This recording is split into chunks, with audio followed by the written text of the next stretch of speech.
बिस्मिल्लाहिर्रहमानिर्रहीम। अस्सलाम वालेकुम। उम्मीद करता हूँ तमाम दोस्त खैरियत से होंगे। मैं हूँ कैसर नुमान और आप देख रहे हैं हिस्ट्री विद कैसर। मौजूद नाज़रीन इकराम, आज हम बात करेंगे निज़ाम आलम एपिसोड नंबर 27 के बारे में। क्या सुल्तान मलक शाह शिलमज़ार ख़वातीनों से वापस लेने में कामयाब हो जाएंगे? क्या राज फाश हो जाएगा?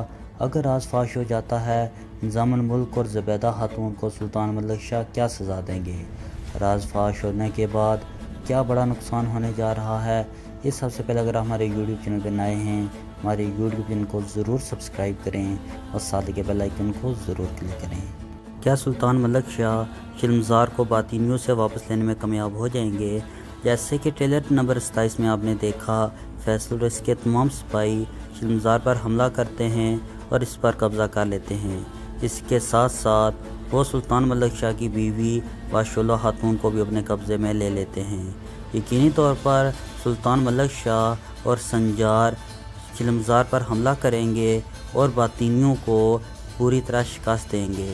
इसके साथ साथ वो शिलमज़ार पर दोबारा कब्ज़ा कर लेंगे और हमेशा की तरह हसन सबा और फैसल मिथियास के पास दोबारा चले जाएंगे।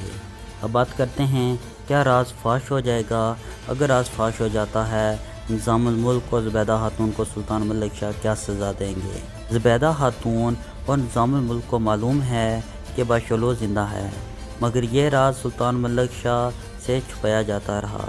जब यह राज सुल्तान मलक शाह को मालूम होगा, यकीनी तौर पर ज़ुबैदा खातून और निज़ामुल मुल्क इनके गज़ब से नहीं बच सकेंगी।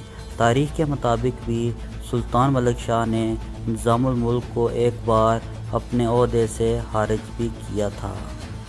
दूसरी तरफ अगर देखा जाए, ये एक ख्वाब भी हो सकता है।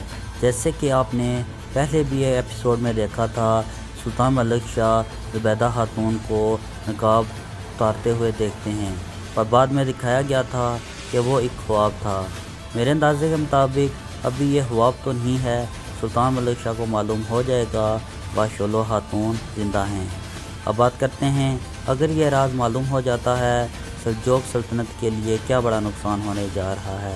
यकीनी तौर पर बातिनी और बाज़तीनी इस मौके से फ़ायदा उठाएंगे और सुल्तान मलक शाह पर मुख्तलिफ़ तरह के इल्ज़ाम लगाएंगे। यही वो मौका है जिसकी वजह से बाज़तीनी और बातिनियों को सुल्तान मलक शाह की कमज़ोरी मालूम हो गई है।